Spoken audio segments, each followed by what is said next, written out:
Mga seaman dyan, kay Sir Aisan, the best, maniwala kayo sa akin. More than 10 agent na nakausap ko kay Sir Aisan ang pinaka-best. Sobrang smooth, like parang 2 days lang ata, pinasa ko lang yung requirements, tapos after 1 day, sabi mo, approve na. Kaya so for today's video guys, may i-release tayo 2025 Montero GLS 4x2 automatic transmission at ang client natin si Sir Michael. Si Sir Michael ay isang seaman. So na-process namin yung application ni Sir. On board pa kayo sir, no?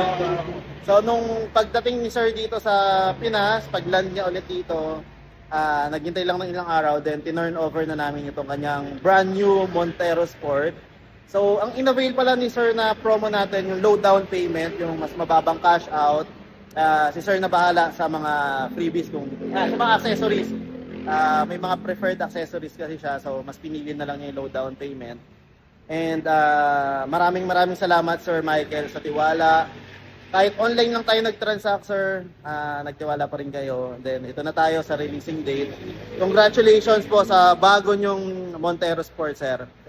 Hingan na lang natin si Sir Michael ng konting feedback kung kamusta po yung naging transaction namin. sobrang smooth, like parang 2 days lang ata, pinasa ko lang yung requirements, tapos after 1 day, sabi mo, approve na. Antay agad ng releasing, tapos sa lahat ng nakausap ko na nasa Mitsubishi, kay Sir Aisan ang pinaka-solid sa lahat ng transaction. Okay sir, maraming salamat sir. Sir, tapos baka meron tayong mga, yung kabaro natin, mga seaman din natin. Mga seaman dyan, kay Sir Aisan, the best, maniwala kayo sa akin.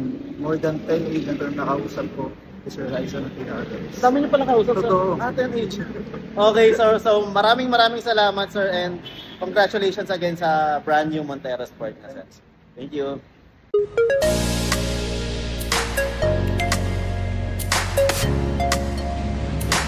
Thank you sir, ingat, thank you.